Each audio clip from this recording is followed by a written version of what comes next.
Hello everyone, so welcome to the video, to the pretty much first episode on how to fit a WRC body kit on a MK1 Octavia. The front is pretty easy, so I will pretty much get to it later, as when we will be making a new bracket to attach the bumpers and everything. So that is normally basically fitted the same way as the original panels. So basically just drill holes all the way around and just fit it. That's straightforward. There's certain parts you need to trim off from the front end, but we're obviously waiting for some bars, etc., to be welded back on, and obviously some other trims to be put back on, and then we get back to the how to do everything else and fit it properly so it sits nice and close.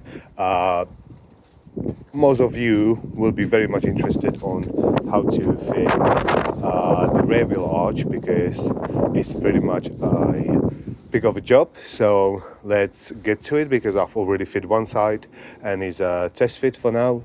So obviously, as you can see, it's got self-tappers all the way around, and the reason for that is because for now I'm able to remove it still, and obviously if I would glue it all in and rivet it, I wouldn't be able to remove it. So that's the reason for the self-tappers for now. So the way to cut it is very simple. You take your fiberglass wheel arch and you rest it onto the body. You slowly mark it all up where to cut it, and then you work your way in.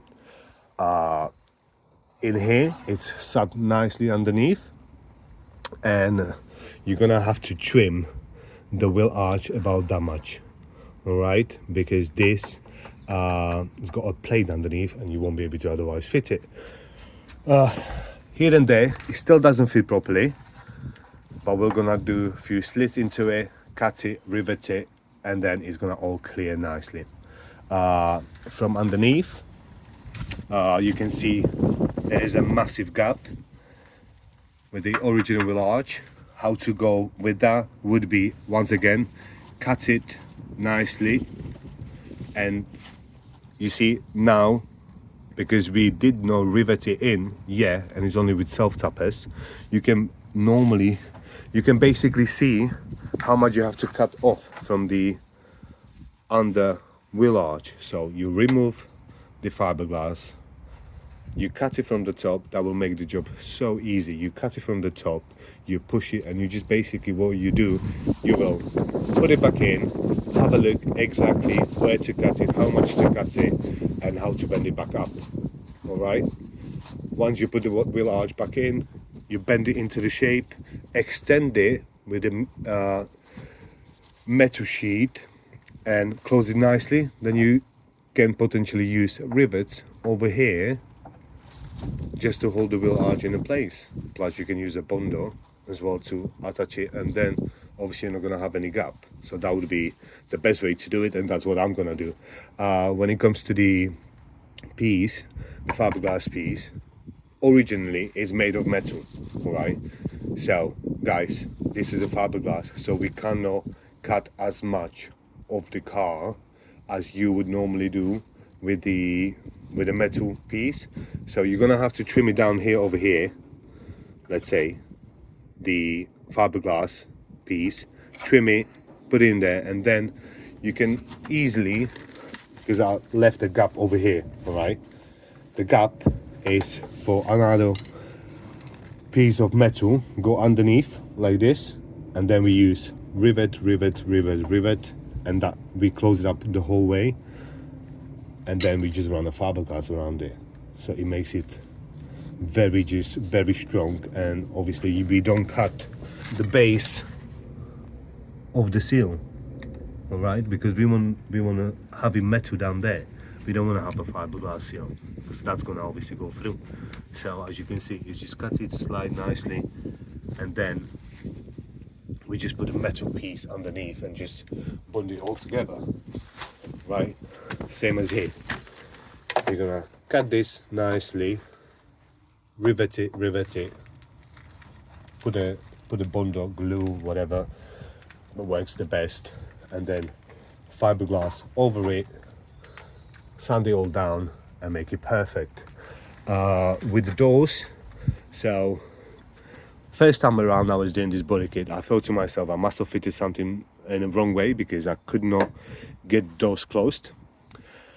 Now obviously, as you can see, the panel sits under the skin of the car, the original shell, yet I still couldn't close the door.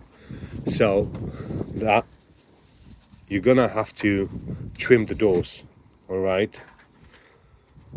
There needs to be, they just need to be trimmed, and then you're gonna put your fiberglass piece over it, or you gotta trim it. As you can see, I trimmed just slightly and it's still touching, so that needs to be just trimmed much more, so you can follow the gap over here, because we got that much gap over here and then we got nothing. So that's what we're gonna do. We're just gonna literally mark it all up, let's say like this, you see, and we're just gonna see how much we have to trim down. So that's pretty much it. And then obviously with the rear bumper, that goes straight on the wheel arch. That's gonna be nicely cutted and extended. That's gonna be another video for that. Then the front, as we see, it's almost fitted, but that needs attaching fiberglass in, etc. We'll do that in another video as well. So it's pretty much, the front of the car is very easy to fit, so I don't really think there's much time when it comes to doing a video or anything like this onto how to fit it, because all you have to do is basically brackets that would hold the bumper over here and then under the headlights. So you're gonna have to just weld the bracket. New crash bar will be good, let's say tubular crash bar, because the original needs to be trimmed, and if you obviously don't trim it, then you can't fit the bumper. So that's one other things. Then some other bits on the front of the car, they need to be trimmed as well. And then when it comes to the wheel arch, it's pretty much easy. Drill the holes over here, attach it, and then from behind you're gonna have to have the original piece. I'm gonna try to show when I open the door. So you see over here, that's the original metal arch basically, and that's where it sits. Let me just go over here. So this is a fiberglass, this is the original. So you basically, what you do, you cut piece like that and then you just cover it, and once again glue, rivets, few points here and there, so it's obviously stronger than just running a fiberglass.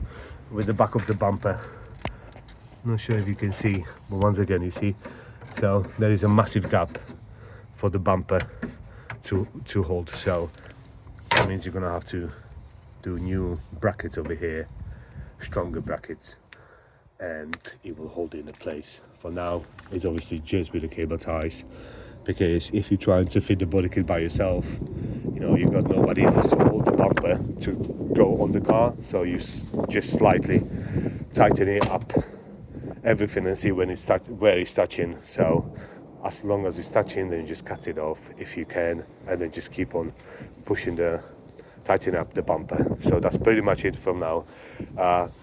I was gonna obviously make a nice video like with the music and everything like that, but who's got time for it right now? Nowadays everybody's really busy, so I pretty much will upload this video the way it is, and I'm gonna post a link on my Instagram. And then obviously if you want to have a look, you want to see how it's done, then just, you know, you just go straight to it. There is not much going on, no intro music and everything like that. So yeah, that's how it is. That's the episode 1, and then the next one will obviously do the other side. I'm gonna show you exactly how it's cut it.